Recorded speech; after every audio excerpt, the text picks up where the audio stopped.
sikit boleh? Boleh. Abang tahu tak pasal perjuangan Palestin sekarang?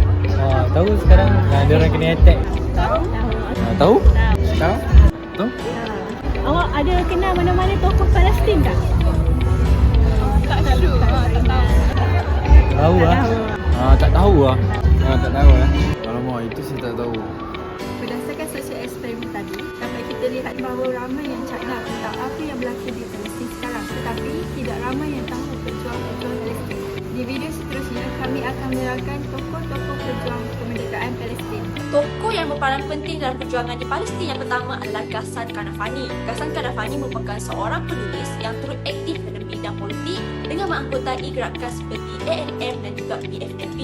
Sebelum dia terlibat dalam bidang politik, Ghassan Kanafani juga pernah menjadi tenaga pengajar di kem-kem pelarian. Sumbangan terbesar beliau semestinya dalam bidang penulisan, di mana sepanjang hayat Ghassan Kanafani, beliau banyak menghasilkan pelbagai jenis karya penulisan seperti novel dan juga cerita-cerita pendek. Dalam penulisannya ini, beliau cuba untuk menceritakan tentang keadaan yang perlu dilalui oleh orang-orang Palestin disebabkan oleh kekediaman Israel. Akhirnya, Ghassan Kanafani telah meninggal dunia pada tahun 1972 di Beirut selepas kereta yang dinaikinya telah diletupkan oleh Mossad.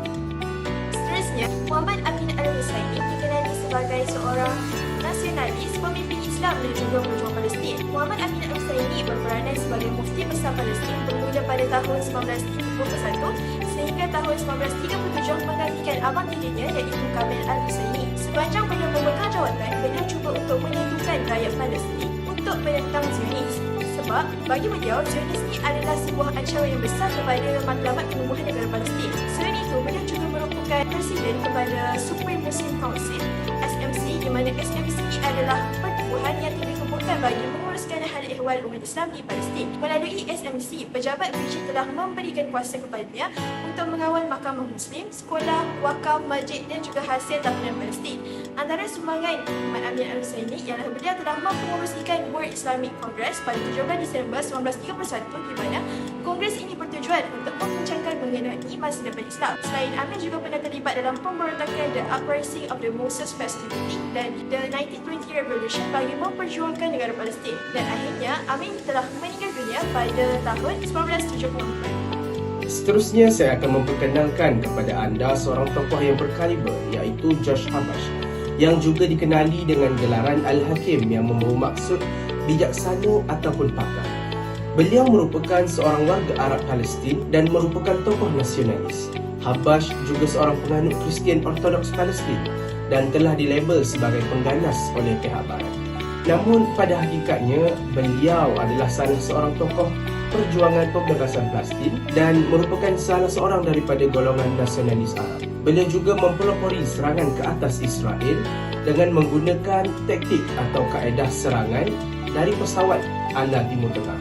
Sepanjang hidupnya, beliau telah menyokong penggunaan nilai keganasan terhadap Israel dan Habash juga telah berkhidmat sebagai setiausaha agung kepada Barisan Pembebasan Popular Palestin.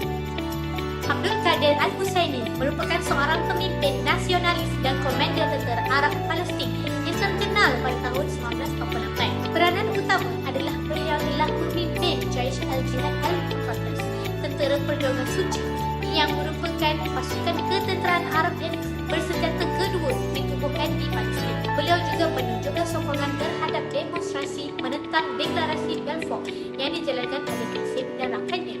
Sumbangan beliau adalah membangunkan kaedah nukleus kecil, menggunakan tenaga kerja tetap untuk memulakan operasi serangan.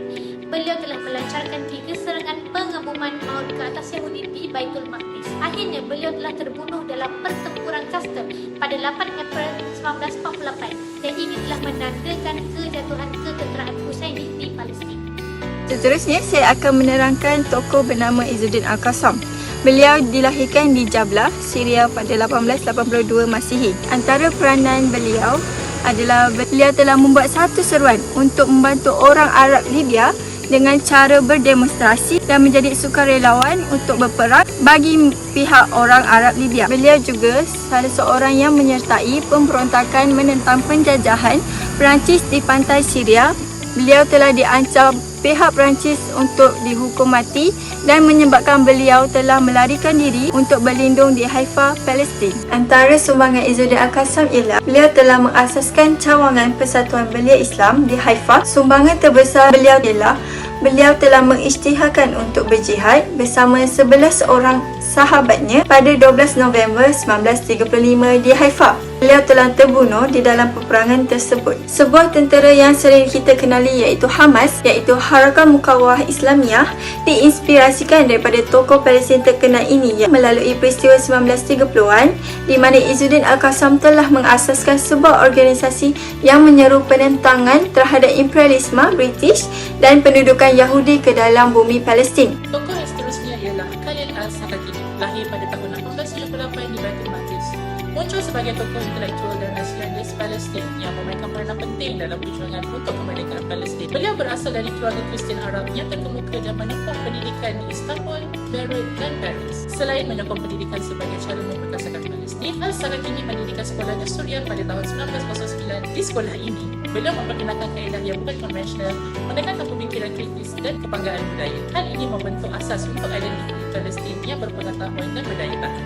Al-Sakakini juga aktif mempromosikan budaya dan perpaduan Palestin melalui tulisan dan ucapan, menentang cabaran luar yang timbul dari pendatang Arab Zionis dan Mandat British. Di sisi sosiopolitik, beliau terlibat dalam jawatan eksekutif Arab, memperjuangkan advokasi serangkanya dan merangsang sokongan untuk perjuangan Palestin. Meskipun penentangan bersenjata berlaku, legasi kekal Al-Sakakini terletak pada sumbangan bukan ketenteraan. Kesannya kepada pendidikan, budaya dan kesusastraan membentuk identiti Palestin. Pusat Kebudayaan Khalil Sakakini diramah menjadi bukti hidup kepada visinya, iaitu memupuk aktiviti kebudayaan dan pendidikan untuk Palestin yang diperkaya dengan budaya.